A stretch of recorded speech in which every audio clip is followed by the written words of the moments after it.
प्रधानमंत्री ग्रामीण आवास योजना अंतर्गत वर्षवार स्वीकृत आवासों की संख्या, स्वीकृत व्यय राशि तथा निर्मित आवासों की जानकारी जिलेवार देने की कष्ट करें। माननीय अध्यक्ष महोदय, विभाग से जो जानकारी मिली है, अध्यक्ष महोदय, 2016 में एक भी भवन पूर्ण नहीं हुआ। 2017 में 2,05,434 पूर्ण हुए। 2018 में 3,07,414 स्वीकृत हुए। 19 में 2,20,95 हुआ। और अध्यक्ष महोदय, 20 में आप देखेंगे अध्यक्ष महोदय 33,792 और 21 में 47,728, 22 में 10,485, 23 में 1,09,489, 24 में 1,65,620। ये आपने आंकड़े दिए हैं। अध्यक्ष महोदय, मेरा प्रश्न ये है कि अध्यक्ष महोदय, अभी इस मामले में आर्थिक सर्वेक्षण भी आ गया और इसके पहले माननीय पुन्नूलाल मोहले जी ने भी प्रश्न किया था। और माननीय अध्यक्ष महोदय, आंकड़े में बड़ा अंतर है। जहां 2021-22 में आर्थिक सर्वेक्षण में आपने 0 बताया और वहीं मुझे जो उत्तर दिया है उसमें 47,728 बताया। और वहीं आपने जो 2023-24 में फिर जो आंकड़े हैं वो 0 आपने बताया, जो आर्थिक सर्वेक्षण है। मुझे जो आपने उत्तर दिया है उसमें 1,09,489 बताया है। और 2024-25 में आर्थिक सर्वेक्षण में जो पूर्ण आवास है केवल 6 बताया है। माननीय पुन्नूलाल मोहले जी जो उत्तर आपने दिया है उसमें 13,000 है। भैया 28 तारीख को जो उत्तर आया 13,170 और मुझे जो उत्तर आपने दिया है 1,65,620। ये कौन सा आंकड़े सही है अध्यक्ष महोदय?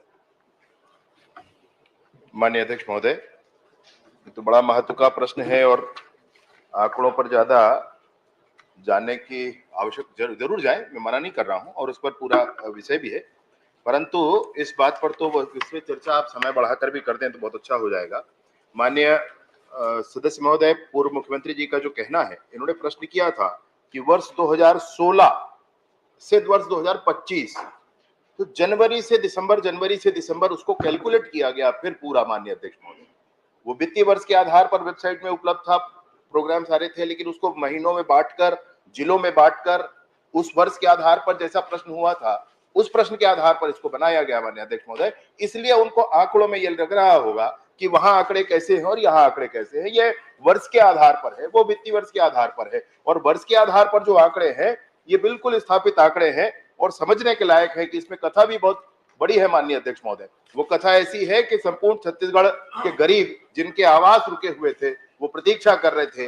माननीय विष्णुदेव साय जी की सरकार बनने के बाद जो आवास बने हैं वो भी हम लोग ध्यान में है, मैं प्रतीक्षा करता हूँ। बहुत बढ़िया बात आपने कही माननीय अध्यक्ष महोदय। आपने कहा कि 18 लाख आवास बने नहीं, पिछली सरकार ने कोई निर्माण नहीं किया। मैं भी आंकड़े पढ़ा अध्यक्ष महोदय, 2017 में कितना हो, 16 में कितना हो, 18, 19, 20, 21, 22, 23 तक पढ़ा। ये सारे आंकड़े मैंने पढ़े, आपके उत्तर दिए हैं, आप ही को उत्तर है और सारे आंकड़े चीख चीख के कह रहे हैं पिछले सरकार में भी काम हुआ जिसको आप नकार रहे हो। मेरा प्रश्न तो ये है कि आखिर टोटल में आप जो लक्ष्य आप कर रहे हैं, आपने जो लक्ष्य बताया है वो है अध्यक्ष महोदय, अभी लक्ष्य है आपका 23,26,000 और स्वीकृत आवास 18 लाख और निर्मित आवास है 11,58,919। ये मुझे उत्तर में आपने बताया। अब सवाल ये उठता है कि 11 लाख निर्मित हो गए, उसके अलावा आप 18 लाख और देंगे कि इसमें से 18 लाख 11 लाख हो गया, उसमें 7 लाख देंगे? ये कृपया करके बताएं। माननीय अध्यक्ष महोदय, ये एक आंकड़ा है जो ये बता रहा है कि अभी जब नरेंद्र मोदी जी की केंद्र में सरकार बनी और 32,50,000 प्रधानमंत्री आवास स्वीकृत किए गए 17 राज्यों को, और उन 17 राज्यों में 2011 की जो PWL है, परमानेंट वेटिंग लिस्ट है, 16 राज्यों को नहीं देना पड़ा। मैं जो माननीय सदस्य कह रहे हैं, मैं उसी विषय पर कह रहा हूं माननीय अध्यक्ष महोदय, कि हमने काम किया, वो ये बता रहे हैं, तो इसमें स्पष्टता होनी चाहिए कि काम कितना किया और कितने की आवश्यकता थी। मैं ये आपसे कह रहा हूं कि 17 राज्यों को जो सूची दी गई, उसमें से 16 राज्यों को 2011 की सर्वे सूची परमानेंट वेटिंग लिस्ट के आधार पर आवास आवंटन की आवश्यकता नहीं पड़ी माननीय अध्यक्ष महोदय, परंतु छत्तीसगढ़ को 6,99,331 आवास दिए गए। आज माननीय विष्णुदेव साय जी की सरकार में गरीबों को आवास मिला है, इस बात की बड़ी प्रसन्नता है माननीय अध्यक्ष महोदय। परंतु विषय ये है कि 5 वर्ष पूछ रहा हूं, उसको बताया आप। मैं वही कह रहा हूं, वही कह रहे हैं माननीय अध्यक्ष महोदय, मैं वही कह रहा हूं। मेरी बात सुन लीजिए मेरा निवेदन है, 1 मिनट आप मेरी बात सुन लीजिए। मैं आपको वही कह रहा हूँ, मैं आपको वही कह रहा हूँ, मेरी बात मैंने पूरी होने दी। दोनों प्रश्न के उत्तर नहीं आ रहे अध्यक्ष महोदय। पूरा जवाब पूरे प्रश्न का उत्तर है माननीय अध्यक्ष महोदय। मेरा पहला प्रश्न था, उत्तर 16 से होगा, आपके हिसाब से नहीं होगा। और जब विधानसभा में पूछा जाता है तो वित्तीय वर्ष से पूछा जाता है, वो आंकड़े आपने एक बार उत्तर आ जाए, उसके बाद जो आपको शंका हो पूछ सकते हैं। समय अध्यक्ष महोदय, नहीं मैं आप समय बढ़ा दीजिए माननीय अध्यक्ष महोदय, निवेदन है चलिए आप जवाब आवश्यक है, समय बढ़ाने की मांग कर रहे हैं। दूसरा प्रश्न ले लें, क्योंकि माननीय ट्रेजरी बेंच से ये मांग की जा रही है कि समय बढ़ाया जाए। अभी आप एक मिनट जवाब, अभी समय है हमारे, 1 मिनट जवाब करने दीजिए माननीय सदस्य महोदय, माननीय अध्यक्ष महोदय, समय है, आप बैठिए ना। हाँ, पहले जवाब दे दीजिए। मैं आपसे वही कह रहा हूं, कितने की आवश्यकता थी और कितना कहा किया गया है, ये इस बात का प्रमाण है। अभी केंद्र की सरकार ने 8,47,000 आवास दिए हैं माननीय अध्यक्ष महोदय, उसमें से 6,99,331 आवास 2011 की वेटिंग लिस्ट के हैं। उसमें से 17 राज्यों में से 16 राज्यों को नहीं देना पड़ा, सिर्फ छत्तीसगढ़ को देना पड़ा, क्योंकि ये काम बकाया रह गए थे, और ये काम सिर्फ छत्तीसगढ़ में बकाया रह गए थे, कोरोना का काल और ये वो, ऐसी कोई बात नहीं माननीय अध्यक्ष महोदय। उसी समय में झारखंड ने जितने लक्ष्य दिए गए,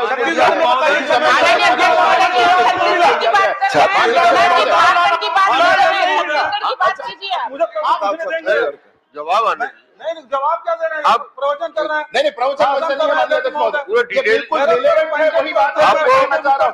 माननीय सदस्य है माननीय अध्यक्ष महोदय, मैं वही कह रहा हूँ। खुद बोल रहे थे समय बढ़ाया जाए। माननीय अध्यक्ष महोदय, सवाल ये उठता है, अब मैं इस बात को छोड़ता हूँ। आखिरी प्रश्न कर लीजिए। तीसरा प्रश्न ये है कि आवास योजना में कितना है, आवास प्लस में कितना है, आवास प्लस प्लस में कितना है, ये बता दें 2011 के सर्वेक्षण में। पहले 2 प्रश्न का उत्तर तो आपने दिया नहीं। पहला प्रश्न का उत्तर बिल्कुल दिया हूं भाई, और अगर आपको कोई विषय हो तो मैं बता दूं आपको।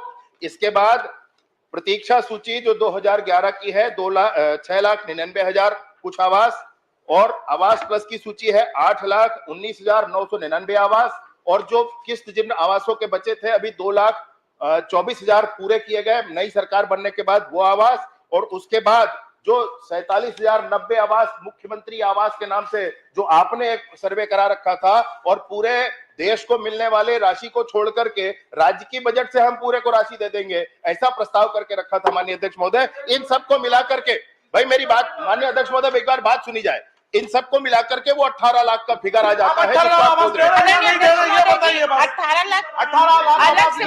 लाख से अलग है माननीय अध्यक्ष महोदय। ये 11 लाख जो निर्मित आवास है, ये 11 लाख जो निर्मित आवास है उससे पृथक है माननीय अध्यक्ष महोदय। माननीय ट्रेजरी बेंच से भी ये बात आई है कि समय उसमें बढ़ाया जाए, और हम लोग भी मांग करते हैं अध्यक्ष महोदय समय बढ़ाया जाए। 11 लाख जवाब 11 लाख से माननीय अध्यक्ष 11 लाख से पृथक है माननीय अध्यक्ष महोदय। मैं आपसे वही कह रहा हूँ, अब ये बताइए 11